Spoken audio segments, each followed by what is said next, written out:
rode for 7 days and 7 nights without any avail, switching horses along the way. So happy was he to meet his friend at the boat.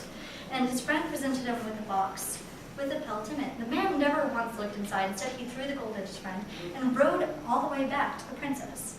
Whenever he arrived, he of course looked a mess, which wasn't surprising. And the father said, "What have you here?" And he said, "I have the pelt of the fire rat." Well, the father took it inside. He presented it to the princess, who automatically demanded that a fire be made. She opened the box, threw the fur into the flames, where it burned. This couldn't be the pelt of the fire rat. That wouldn't burn at all. So this man was away in shame as well. The fourth man had probably the most impossible task of all. He was to take the stone from the dragon's head. Well, he didn't really want to do that, so instead of doing it himself, he ordered that his servants all must go out for a year and not to return until they found it. He was sure that his servants would do the job. So sure, in fact, was he, that he spent all of his time preparing his house to be fit for the princess that he knew would be his wife. Well, eventually the man began to grow impatient. After a year, they hadn't returned. His servants, I would like to add, were just as bad as him, and they decided to take a vacation because they were sure that their master was quite out of his mind. Dragons didn't exist. Well, after a year, the man hired 2 new servants and a boat and crew, and he set off in search of the dragon himself. As soon as they set off, however, they were greeted with a storm.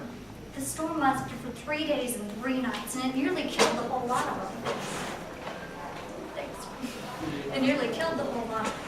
So much so that when the man finally came back to shore, he cursed the princess. He was sure she was trying to kill him.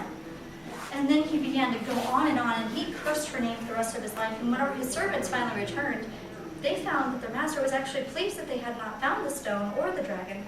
So much so was he convinced that she was pure and total evil.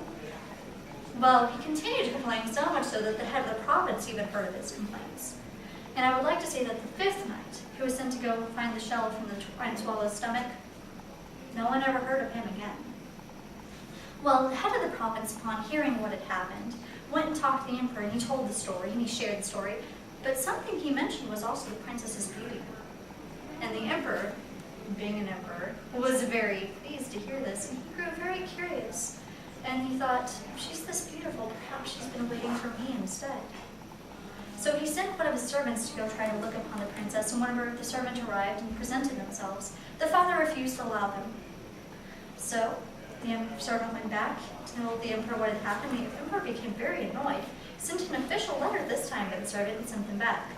Once again, they refused, but this time the princess had sent word that if she ever married a mortal man, she would leave this world. The emperor did not take this as a no. Instead, he plotted to try to see the princess, and he wrote to the father. And together they planned that the next day he would go out on a hunt and be able to see the princess himself to try to win her by himself. So the next day, it all went according to plan. The emperor got on his horse. He was accompanied by his men, but eventually he broke off from his men and began to ride towards the bamboo cutter's house. And while there, he found the princess beautiful, sitting with one of her servants, and he was so overtaken with love by her that he ran up to her, grabbed her hands, and began to confess his love. Even as he began to talk, however, the princess struggled to get away, and she continued to say, "I cannot be with a mortal man, I will fade away." And as she said this, she began to fade into a shadow. The emperor was so distraught with this that he let her go, and he begged and implored that she return to her original form, which she did. And he was heartbroken as he went back to the palace, knowing that he could never have the woman that he loved. He continued to write her verses and letters and everything he could think of to try to persuade her otherwise. But she always wrote back that she could never marry a mortal man, but even these letters he continued to treasure. Finally, when the girl was 20, she continued to look up at the moon and stars from her room with the doors open, and she was crying rather than smiling. Even as she glowed, she wept. And this continued on for a number of days until finally the father walked up to her and said, "What bothers you, daughter?" And she began to cry and wipe away her tears and explained that on the 15th of that month, her friends from the moon would come and take her away. There was nothing she could do, and she didn't want to leave. She loved her father, and she wanted to stay with him. She knew she was from the moon, but she remembered nothing of it or its inhabitants. But here she knew she was loved. The father, of course, was very upset by this, as was his wife, and they plotted to try to save the princess. So, whenever the 15th came, They had all of their servants stationed, and they personally kept guard over her, and they kept her in the most inner room of the house, away from any doors that they could think of. And the emperor, upon hearing this, also sent 2,000 of his men, all of which were very skilled fighters, 1,000 on the roof, 1,000 surrounding the house, all to try to keep her safe from the moon people. As this happened, however, there was nothing they could do as they began to see a ring form around the moon, and it was mist. It began to come towards the earth, and it came to rest just feet above the ground. And along with that came a chariot. And whenever the chariot opened, out stepped the most regal-looking being that there ever was.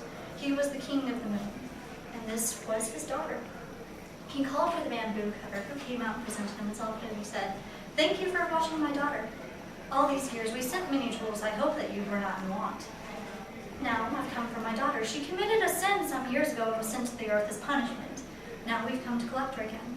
And the bamboo cutter pled and wept, and he said, "Surely this cannot be the same woman. My daughter has never done anything wrong."